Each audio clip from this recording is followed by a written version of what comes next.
ரவுடிசத்தை வளர்க்குறதே வந்துட்டு காவல்துறை தான் இருக்குன்னு நான் சொல்ல வரேன். வெளியே வர முடியாம வந்துட்டு அவன் வந்து காவல்துறை செய்யற சில பிரச்சனைகள் மூலியமா அவன் உருவெடுக்கிறான். குற்றங்கள்ல ஈடுபட்டு அவனுக்கு ரொம்ப விசுவாசியாகி ஒரு 19 18 வயதுக்குள்ள இருக்கவர் வந்துட்டு ஒரு கொலை வழக்குல ஒரு பையன் போறாப்புல. பிரச்சனை வருது அப்படின்னா எனக்கு எங்க அண்ணனை தெரியும் அப்படின்னு சொல்லும்போது அவன் பயந்து போயிடுவான். அப்ப பாத்துக்கிட்டீங்கன்னா தொடர்ந்து செயின் ஸ்மோக்கர்ஸோ தொடர்ந்து வந்து கஞ்சா அடிக்கிறவங்க இது போல ஆட்கள்லாம் வந்துட்டு சிறையை எடுத்துட்டு உள்ள போகும்பொழுது ஆனா வந்துட்டு ஒரு 2 கொலை பண்ணவனா ஒரு உயிரை எடுத்தவனை வந்துட்டு ஒரு பெரிய புரட்சியாளர் மாதிரி வந்து இந்த பிம்பம் காட்டுது. அவங்க கேஸுக்காக அந்த டார்கெட்டை கம்ப்ளீட் பண்றதுக்காக குற்ற செயலில் ஈடுபடுற நபர்கள் வந்து வளர்த்து விட்டுட்டே இருக்காங்களா? அந்த ஓனர் என்ன பண்ணுவான், பயப்படுவான். ஏன்னா ஆல்ரெடி ஒரு கொலை பண்ணிட்டு வந்து வெளில வந்திருக்கவனுக்கு யாரு வேலை கொடுப்பா? ரவுடிசம் வந்து கெத்து கிடையாது, மொத்தமா வெத்து.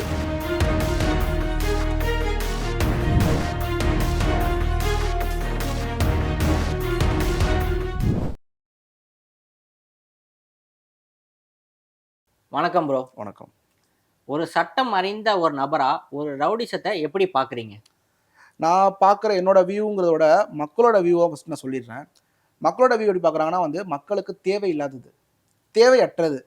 இங்கே வந்து ஒரு மனித ஒரு ஒரு ஒரு சகோதரத்துவமாக அதாவது வந்துட்டு ஒரு மக்கள் வந்து ஒரு அமைதியை குலைக்கிற மாதிரியான செயல்கள் செய்கிறவன் தான் ரவுடி. அப்படி தான் நான் பார்க்குறேன், மக்களும் பார்க்குறாங்க, நான் நம்புகிறேன். ஒரு ரவுடி எப்படி உருவாகுறாங்க? ரவுடி உருவாகிறதுக்கு காரணம் வந்துட்டு ஒரு முதல் காரணம் வந்துட்டு அவன் சந்திக்கிற சம்பவம். அடுத்து அதுலேருந்து வெளியே வர முடியாமல் வந்துட்டு அவன் வந்து காவல்துறை செய்கிற சில பிரச்சனைகள் மூலியமா அவன் உருவெடுக்கிறான். இன்னொன்று பின்புலத்தில் வந்து அரசியல்வாதியோட செல்வாக்கை பயன்படுத்தி அவன் ரவுடிசம் பண்ணுறான். இப்போ ஒரு ரவுடி உருவாகுறாங்க அப்படின்னா யாராவது முன் உதாரணமாக வச்சுருப்பாங்க. அப்போ அப்படிங்கும்போது அதை ஒடுக்குமுறைக்கு வந்து போலீஸ் வந்து கொண்டு வர மாட்டாங்களா? ஆரம்பத்திலே வந்து அந்த ஒரு ஒரு விஷத்தை வந்து கிள்ளி எடுக்க மாட்டாங்களா? இப்போ ஒரு ரவுடி உண்டாகிறான்னு பார்க்கும் பொழுதே வந்துட்டு ஒரு ரவுடி யாரை பார்த்து உண்டாகுவானா, ஒரு இன்ஸ்பிரேஷன். இப்போ வந்து ஒரு சினிமாக்குள்ள ஒருத்தவங்க வராங்க அப்படின்னா வந்து நான் ரஜினியை பார்த்து வந்தேன், விஜய் சாரை பார்த்து வந்தேன், ரஜினி சாரை பார்த்து வந்தேன் அப்படின்னு சொல்லிட்டு ஒரு முன் வைப்பாங்க. அதே போல ஒரு ரவுடிஸ்டுக்குள்ள வரும்பொழுது இவரை போல நான் வரேன், இவரை போல நான் வரேன் அப்படின்னு சொல்லிட்டு வரணும் அப்படின்னு ஆசைப்பட்டு தான் ரவுடிஸ்டுக்குள்ளே வராங்க. இப்போ உள்ள காலகட்டத்துக்கு சொல்ல போனா. அப்போ ஒரு ரவுடியை பார்த்து வரும்பொழுது அந்த ரவுடியை பார்த்துட்டு அந்த ரவுடிக்காக ஏதோ ஒரு சம்பவத்தை வந்து அதாவது ரவுடிக்காக ஒரு அட்டன் பண்றாங்க. அது ஒரு ஒரு அரங்கேறுது. அதுக்கப்புறம் அவருக்கு பிடித்தமானவனா விசுவாசியா மாறுறான். அதுக்கப்புறம் அடுத்தடுத்து அவருக்காக வந்துட்டு கொலைகளோ, குற்றங்கள்ல ஈடுபட்டு அவனுக்கு ரொம்ப விசுவாசியாகி இவன் வந்து ஒரு ஆளா மாறுறான். அது வரைக்கும் ஒரு ஆளா மாறாத வரைக்கும் சப்போர்ட் யார் சப்போர்ட்டா இருக்குன்னா, அவன் வந்து ஒரு யார ஒரு இன்ஸ்பிரேஷனா நினைக்கிறானோ அவனோட சப்போர்ட்ல வந்து இவன் வந்துகிட்டு இருப்பான். வளம் வந்துகிட்டு இருப்பான். இப்படிதான் ரவுடிசம் ஃபர்ஸ்ட் கிரியேட் ஆகுது. ஒரு சட்டம் அறிந்த நபரா உங்களோட வாழ்க்கையில ஏதாவது ஒரு ஒரு ரவுடிசம் பத்தி ஒரு கதையை சொல்ல முடியுமா? நெறைய சொல்லலாம். ஆனா நீங்க வந்துட்டு ஒரு விஷயம் சொல்லும்போது எனக்கு ஸ்ட்ரைக் ஆகுற ஒரு விஷயம். ஒரு 19 18 வயதுக்குள்ள இருக்கவர் வந்துட்டு ஒரு கொலை வழக்குல ஒரு பையன் போறாப்புல.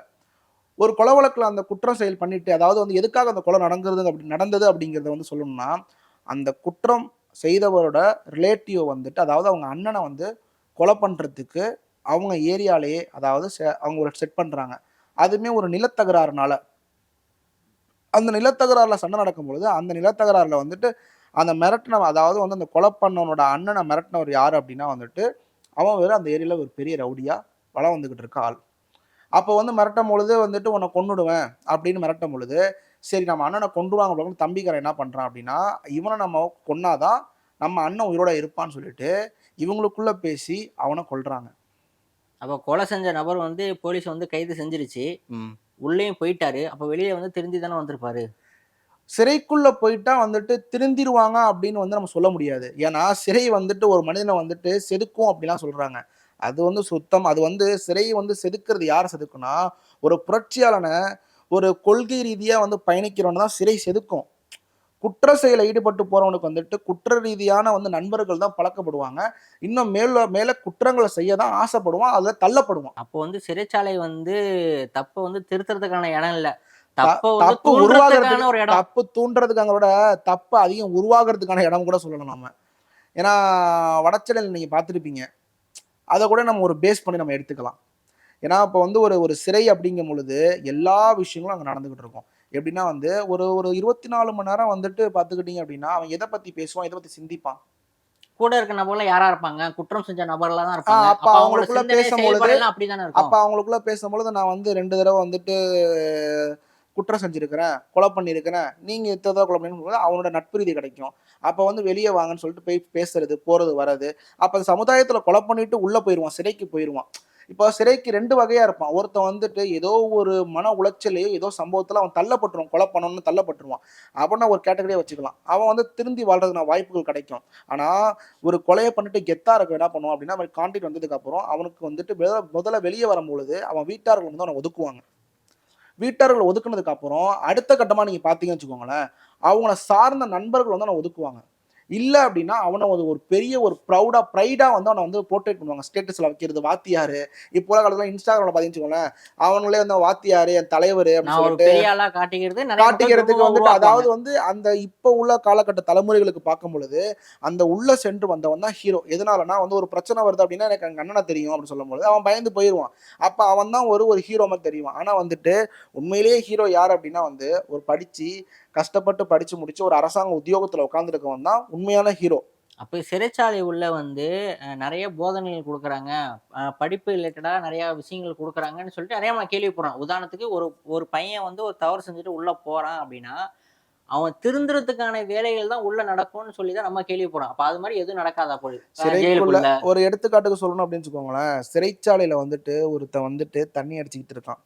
அவனுக்கு வந்து சிறைச்சாலை உள்ள இருந்து தண்ணி இல்ல, இல்ல. அடிக்கிறதுக்கு வாய்ப்பு இருக்கா? சிறைச்சாலை போறதுக்கு முன்பு வந்து ஒருத்தன் தண்ணி அடிச்சுக்கிட்டு இருக்கான். சிகரெட் அடிச்சுக்கிட்டு இருக்கான். கஞ்சா அடிக்கிறான். என்னென்னமோ கெட்ட பழக்கம் அது கெட்ட பழக்கங்கள வந்து அவன் வந்து பயன்படுத்திக்கிட்டு இருக்கும் பொழுது, அந்த பழக்கங்கள் எல்லாம் நாம வந்துட்டு திடீர்னு தடுத்து நிறுத்த முடியும்னு நீங்க நினைக்கிறீங்களா? அதுக்கு அவன் வந்து அடிமை ஆயிட்டான்னா வெளில கொண்டு வரது சிரமம். கண்டிப்பா. ஆனா இதுக்கு வந்து மருத்துவ ரீதியா இருங்க, இருங்க. ஏதாவது இல்ல மருத்துவ ரீதின்னு விட்டுருங்க. சிறைக்கு போயிட்டான். அதுக்கு முன்னாடி பண்ணிக்கிட்டு இருக்கான். ஒரு நாளைக்கு வந்துட்டு 20, 30 பாக்கெட் அடிக்கிறவங்களலாம் வந்து நம்ம சமூக வலைதளங்கள்ல, சோசியல் மீடியாஸ்ல சொல்லியிருக்கிறாங்க. ஆமா. அப்ப பார்த்துக்கிட்டீங்கன்னா, தொடர்ந்து செயின் ஸ்மோக்கர்ஸோ, தொடர்ந்து வந்து கஞ்சா அடிக்கிறவங்க, இது போல ஆட்கள்லாம் வந்துட்டு சிறைய எடுத்துட்டு உள்ள போம்பொழுது, அவங்க மனநிலை அது அடிக்காம அவங்க மனநிலை எந்த மாரி இருக்கும்னா, அவங்களே அவங்கள கொன்னுக்கிற மாரியான சிச்சுவேஷன் ஏற்படும். ஒரு மிருக குணம் வந்து உருவாகும். மிருக குணம் இல்ல. அத விட மோசமானது எப்டின்னா, மிருகம்னா மத்தவங்கள தான் வந்து தாக்கம். தாக்கும். அவன் அத தாக்கிக்காது. ஆனா இவங்க அவங்களே தாக்கிப்பாங்க. கழுத்த கிழிச்சிக்கிறது, கைய கிழிச்சிக்கிறது, இது போல விஷயங்கள வந்துட்டு அந்த போதைக்கு அடிமை வந்து என்ன பண்ணும், இது போல சம்பவங்கள வந்து ஏற்படுத்துறதுக்கான வாய்ப்புகள ஏற்படுத்தும். அப்போ அந்த போதைப் பொருள் வந்துட்டு வரல, இங்க அங்க புழங்கல அப்டின்னா, இவங்களோட நிலைமை பார்த்தீங்க அப்டின்னா, அங்க இருக்கிற அதிகாரிகள கட்டுப்படுத்த முடியாத அளவுக்கு மாறிருவாங்க. இப்போ நீங்க பார்த்துக்கிட்டீங்கன்னா, நான் ஃபர்ஸ்ட்டே உங்கள்ட்ட ஒரு விஷயம் சொல்லியிருப்பேன். ரவுடிசத்துக்குள்ள வந்து அந்த ஸ்டேட்டஸ் போடுறவன் போறான், வரான் அப்படிங்கும் பொழுது, அப்ப என்ன ஆகுறான்னா, அவனுக்கு இன்ஸ்பயர் ஆகுறான். அதாவது வந்து ஒரு இன்ஸ்பிரேஷன் வந்து ஒரு ஒரு முக்கியமான தலைவர்களையோ, இல்ல வந்துட்டு ஒரு புரட்சியாளர்கள வந்து வச்சா பரவால்ல. ஆனா வந்துட்டு ஒரு 2 கொலை பண்ணவன, ஒரு உயிர எடுத்தவன வந்துட்டு ஒரு பெரிய புரட்சியாளர் மாரி வந்து இந்த பிம்பம் காட்டுது. கொலை பண்ணவன என்ன பண்றான் அப்படின்னு வச்சுக்கோங்களேன், வெளிய வரான். அடுத்த ஒரு அசைன்மென்ட். அதாவது வந்துட்டு இந்த மக்கள் வந்து ஒண்ணும் இல்ல. ஒரு எடுத்துக்காட்டுக்கு வந்து ஒரு கடையிலயோ, ஒரு ஹோட்டல்லயோ ஒரு இடத்துல போயிட்டு, நான் அந்த மாரி வேலைக்கு சேருறேன்னு சொல்லும்பொழுது, அந்த ஓனர் என்ன பண்ணுவான், பயப்படுவான். ஏன்னா ஆல்ரெடி ஒரு கொலை பண்ணிட்டு வெளில வந்திருக்கவனுக்கு யாரு வேலை குடுப்பா? ஆமா. ஸோ, அப்ப வேலை குடுக்க மாட்டாங்க. அப்ப வந்து அங்க வந்து அவன் நிராகரிக்கப்படுறான். 1. 2வது விஷயம் நீங்க பார்த்துக்கிட்டீங்க அப்டின்னா வந்துட்டு, காவல்துறை என்ன பண்ணணும் அப்டின்னா, அவன வந்து இருக்க விடாது. சொந்த ஊர்ல இருக்க விடாது. ஏதாவது தொல்ல குடுத்துக்கிட்டே இது இருப்பாங்களா? இது எதுக்காக நான் வந்துட்டு இப்ப வந்து நான் சொல்ல வரேன் அப்டின்னா வந்துட்டு, ரவுடிசம் வந்து கெத்து கிடையாது. மொத்தமா வெத்து. அப்படிங்கிறதுக்கு ஒரு எடுத்துக்காட்டுக்கு தான் அந்த விஷயம் சொல்றேன். ரவுடிசம் ஒண்ணுமே கிடையாதுங்க. ஏங்க ஒண்ணுமே இல்ல. எப்படின்னா, ஒரு சொந்த தாய் வந்து இறந்து போயிருப்பாங்க. அதாவது ரவுடிசம் பண்ணிட்டு இருக்கிறவனோட அம்மா இறந்து போயிருப்பாங்க. அதுக்கே பெட்டிஷன் போட்டு நெறைய ஃபார்மாலிட்டீஸ ஃபாலோ பண்ணதுக்கு அப்புறம் தான் அவங்க அம்மாவே பார்க்க முடியும். அவன் வரத்துக்குள்ள அவங்க அம்மாவ அடக்கம் பண்ணிருவாங்க. அது மட்டும் இல்ல, ஒரு குழந்தைக்கு வந்து திடீர்னு ஆக்சிடென்ட் ஆயிருக்கும். என்னமோ நடந்திருக்கும். அத பார்க்க முடியுமா? ஒண்ணும் இல்ல, ஒரு பாதியில வந்து கல்யாணம் பண்ணியிருப்பான். ஒரு 5 வருஷத்துல தண்டனை கைதியா உள்ள போயிட்டான்னு வச்சுக்கோங்களேன். அவன் பொண்டாட்டி புள்ளைங்கள யார் பார்ப்பா? நடுத்தரத்துல தானே ஆ நிப்பாங்க. அப்போ இதுல உள்ள டார்க் சைட வந்துட்டு சினிமா வந்து எப்படி காட்டுது அப்படின்னா, ஒரு ஹீரோ போல ப்ரொஜெக்ட் பண்றாங்க. அது மட்டும் இல்லாம அவங்களோட நெகட்டிவ் தாட்ஸ காட்டினா கூட, இங்க இருக்கிற வந்துட்டு வருங்கால தலைமுறைகள் என்ன பண்றாங்க அப்படின்னா, ஒரு ஹீரோ பிம்பம். அதாவது ஒரு வந்துட்டு ரோல் மாடல். அதுல உள்ள டார்க் சைட வந்து இப்ப வந்து ஒண்ணும் இல்ல.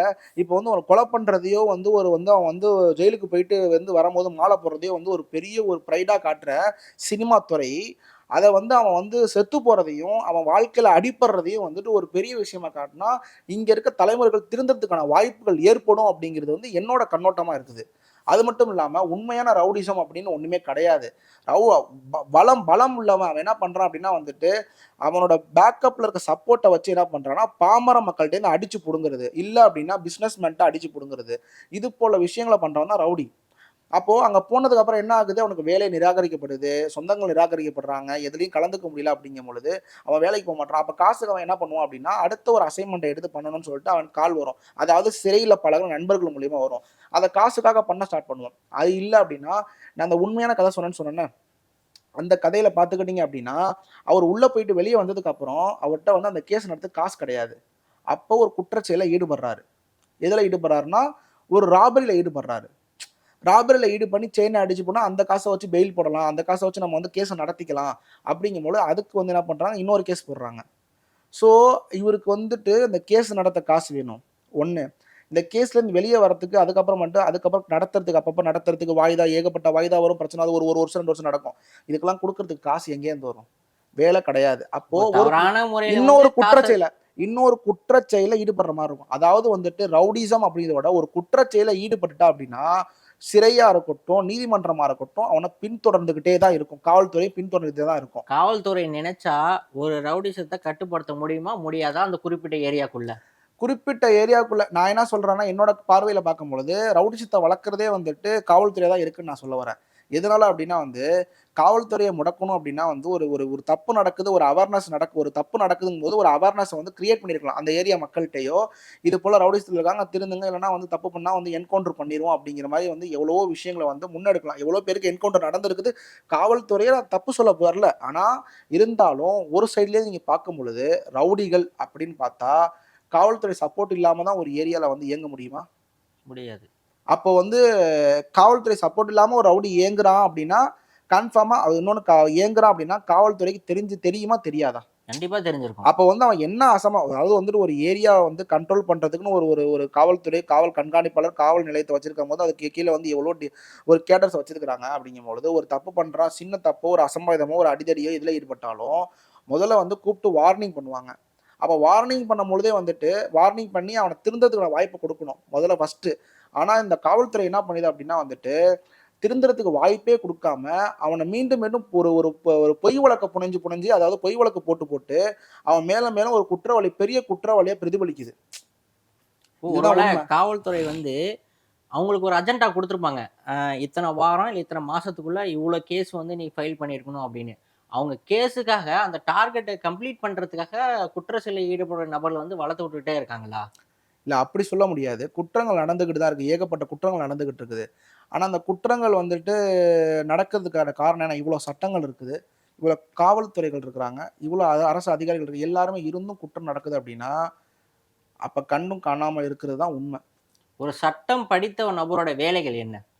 ஒரு சட்டம் படிச்ச ஒரு நபரோட வேலை என்ன அப்டின்னா வந்துட்டு, யாரெல்லாம் வந்துட்டு ஒரு எடுத்துக்காட்டுக்கு சொல்லணும் அப்டின்னா வந்துட்டு, ஒரு டாக்டர் உயிர காப்பாத்துறாங்க. ஒரு வழக்கறிஞர் உரிமைய காப்பாத்துறாங்க. அப்போ அதாவது ஒரு தப்பு உரிமைய செஞ்சவன எங்கெங்கலாம் தப்பு இருங்க, செஞ்சவன இருங்க, இருங்க சொல்லி முடிச்சுக்கிறேன். எங்கெங்கலாம் வந்துட்டு ஒரு சட்டம் படித்தவங்க எங்கெங்கலாம் உரிமைகள் பாதிக்கப்படுதோ, உரிமைய இழக்குறாங்களோ, அவங்க உரிமை வந்து கிடைக்காம இருக்கோ, அந்த உரிமைக்காக போராடி அந்த உரிமைய பெற்று தர்றது தான் ஒரு வழக்கறிஞரோட வேல. ஒரு கோர்ட்ல 100 அட்வொகேட் இருக்காங்க அப்படின்னா, நீங்க குறிப்பிடுற மாரி 2 அட்வொகேட் வேணா நீங்க சொல்ற பாதையில போலாம். மிச்சம் 98 அட்வொகேட்டுமே குற்றம் செய்யக்கூடிய நபர்கள காப்பாத்துற வேலைய தான பார்க்குறாங்க. இப்போ இதுக்கு தான் சட்டம் இப்போ படிச்சாங்களா? வந்துட்டு அதுக்கு தான் சட்டம் படிச்சாங்களா அப்டின்னா, நான் சொல்றேன். இப்போ ஒரு வழக்கறிஞர் வந்து ஒரு சட்டம் படிச்சிருக்கிறாங்க அப்டிங்கும் பொழுது, அந்த சட்டத்த வச்சு அவங்களோட அதாவது வந்துட்டு ஒரு கேஸ் ஃபைல் பண்றாங்க. அந்த கேஸ் ஃபைல் பண்ணி அந்த கேஸ் வந்துட்டு கோர்ட்‌ல நடந்து ட்ரையல், ஆர்கியூமென்ட் எல்லாம் நடந்து கடைசி ஜட்ஜ்மென்ட்ல வந்து முடியும் பொழுது, அந்த ஜட்ஜ்மென்ட் வரைக்கும் வந்துட்டு அவங்க வெயிட் பண்ணணும்.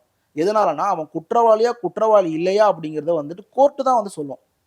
நம்ம வந்து வெளில இருந்து வந்துட்டு ஒரு கேஸ் ஃபைல் பண்ணதுக்காக அவன் குற்றவாளின்னு சொல்லிற முடியாது. அத கோர்ட் முடிவு பண்ணணும். அத நடத்துற வக்கீல் வந்துட்டு அதாவது வந்து அதுக்கு தான் வந்து ஒரு கால அவகாசம் எடுக்குது. இப்ப வந்து ஒரு ரோட்ல அதாவது இப்ப ஏற்கனவே ஒரு 10 வருஷத்துக்கு முன்னாடி பண்ண குற்றம் ஒரு 5 வருஷத்துக்கு முன்னாடி ஒரு குற்றம் பண்ணியிருக்கிறான். ஆ அதே ஏரியால ஒரு சம்பவம் நடக்குதுங்கிறதுக்காக இவன் தான் பண்ணியிருப்பான்னு சொல்லி ஒரு குற்றம் போடுறாங்க. ஒரு பொய் கேஸ் போடுறாங்க. கேஸ போடுறாங்க. இல்லன்னு வச்சுக்கோங்களேன், ஆள் கிடைக்கலன்னு அவன் மேல கேஸ போடுறாங்க. அவன தூக்கி ரிமாண்ட் பண்றாங்க. ரிமாண்ட் பண்ணதுக்கு அப்புறம் கோர்ட்‌க்கு வருது. கோர்ட்‌ல வந்ததுக்கு அப்புறம் வந்து ட்ரையல் நடக்குது. இதுல ஜட்ஜ்மென்ட்ல வந்து இவன் விடுதலையா வரான். அப்ப வந்துட்டு இவன் வந்து பண்ண தப்புக்கு விடுதலை ஆறான்னு சொல்லுவீங்களா? இல்ல வந்து பண்ணாத தப்புக்கு விடுதலை ஆறான்னு சொல்லுவீங்களா? அவன் பண்ணல. ஸோ, அதனால வந்து கோர்ட்டே வந்துட்டு ஜட்ஜ்மென்ட்லேருந்து விடுதலை குடுக்குது. ஆனா வந்து பண்ணியிருந்தானா கோர்ட் வந்து ஜட்ஜ்மென்ட் குடுக்கும். அப்போ கட்ட பஞ்சாயத்து பண்றவங்க, ரவுடிசம் பண்றவங்க, பிற நபர்கள துன்புறுத்துற நபர்கள் எல்லாமே வந்து தனக்குன்னு ஒரு அட்வொகேட்ட வச்சிருக்காங்களா இல்லையா? அப்ப அந்த அட்வொகேட்டோட நோக்கம் வந்து, நீ என்னதான் வந்து என்னோட கிளையன்ட் வந்து தப்பு பண்ணாலும், நான் அவன சட்டத்துலருந்து காப்பாத்திடுவேன். அப்ப இந்த நம்பிக்கையை கொடுக்கறது வந்து அட்வொகேட் தானே. நீ என்ன வேணா பண்ணு, சட்டத்தை வெளியில நான் கொண்டு வரேன். இப்போ உங்களுக்கு புரிஞ்சுக்கணும் அப்படின்னா வந்துட்டு, சட்டம் இப்ப ஒரு தவறு பண்றான், ஒரு தவறு பண்ணல அப்படிங்கிறத முதல்ல புரிஞ்சுக்கணும். இப்போ ஒருத்தன் தவறு பண்றான் அப்படின்னு வச்சுக்கோங்களேன், அதுக்கு ப்ராப்பரா எவிடன்ஸ் இருக்கணும். இப்போ ஒண்ணும் இல்ல, நீங்க ஒரு இடத்துக்கு போயிட்டு இருக்கிறீங்க. அந்த இடத்துல ஒருத்தன்ட்டேருந்து நீங்க என்ன பண்றீங்கன்னா வந்து, அவன அடிச்சு அந்த இடத்துலருந்து ஒரு விஷயத்த புடுங்கிட்டு வரீங்க அப்படிங்கும்பொழுது, அதுக்கு ப்ராப்பர் எவிடன்ஸ் இருக்கும். ஒரு வாய்மொழியா இவரு தான் பண்ணிட்டாரு அப்படின்னு சொல்லிட முடியாது. சரிங்களா? அதுக்கு அப்போ சரியான ஆதாரங்கள் வேணும். சரியான ஆதாரங்கள் இருந்தா மட்டும் தான், அது வந்து அந்த குற்றவாளிய வந்து தண்டனைக்கு உட்படுத்த முடியும். சரியான ஆதாரங்கள் இல்லாம ஒரு குற்றவாளி அது குற்றவாளின்னு சொல்லக்கூடாது. அதுவே வந்து ஒரு பெரிய தப்பு. விசாரணை கைதியா? விசாரணை கைதிங்கிறது நான் சொல்ல வரல. ம். ஒரு குற்றவாளிய வந்துட்டு முதல்ல வந்து குற்றம் செய்தவர் அப்படின்னு சொல்லிட்டு எப்படி சொல்லுவோம் அப்படின்னா, ஜட்ஜ்மென்ட் ஆயி, கன்விக்ஷன் ஆயி அவன் உள்ள இருக்கும்பொழுது குற்றவாளி. தீர்ப்புக்கு அது பின்னாடி தான் வரைக்கும் சொல்லணும். அது வரைக்கும் வந்து ஒரு ஒரு ஒரு ஒரு நபர் இந்த கேஸ்ல புனையப்பட்டிருக்க ஒரு நபர் தான். புரியுதா ஒரு உங்களுக்கு? நார்மலா வந்து ஒரு 420 கேஸ் போடுறாங்க. ம். ஒரு 420 கேஸுக்கு எவ்வளவு வந்து செலவாகும்? பிரதர் நல்லா புரிஞ்சுக்கோங்க. ஒரு 420 கேஸுக்கு செலவாகும் அப்டின்னா வந்துட்டு, வக்கீல் வந்து இவ்வளோ தான் ஃபீஸ் வாங்கணும், இவ்வளோ தான் ஃபீஸ் வாங்கக்கூடாதுன்னு சொல்லிட்டு எந்த ஒரு இதுவும் கிடையாது. ஒரு ஆவரேஜா அவங்களோட உங்களோட கணிப்பு? கணிப்புன்னு சொல்லிட முடியாது. ம். ஏன்னா, ஆவரேஜ் இல்ல அப்டிங்கிறதே கிடையாது. ஒரே கண்ணோட்டம் என்ன அப்டின்னா, ஒரு வழக்கறிஞரோட எக்ஸ்பீரியன்ஸ வச்சு தான் ஃபீஸ் வந்துட்டு நிர்ணயிக்கப்படுது. இன்னொன்னு அவங்க எந்த அளவுக்கு எப்படி ஒர்க்க பண்றாங்கறத பொறுத்து தான் நிர்ணயிக்கப்படுதே ஒழிய, இவ்வளோ தான் ஃபீஸ் தரணும், இவ்வளோ தான் ஃபீஸ் தரக்கூடாது அப்டின்னு வந்து எந்த ஒரு பார் கவுன்சிலோ, எந்த ஒரு ஆர்டரும் கிடையாது. Okay bro. இவ்வளோ நேரம் கேட்ட கேள்விக்கெல்லாம் சட்டம் சார்ந்து அழகான முறையில நமக்கு பதில் குடுத்தீங்க. கத்தி எடுத்தவன் நிச்சயமா கத்தியால தான் சாவான் அப்படிங்கிறது எந்த ஒரு மாற்றும் கருத்து இல்ல. மேலும் அடுத்தடுத்த ஒரு நிகழ்ச்சியில தமிழ்நாட்டில நடக்கக்கூடிய சுவாரஸ்யமான சட்டம் சார்ந்த நிகழ்வுல நெறைய அமர்ந்து பேசுவோம். வருகைக்கு மிக்க நன்றி. நன்றி, நன்றி.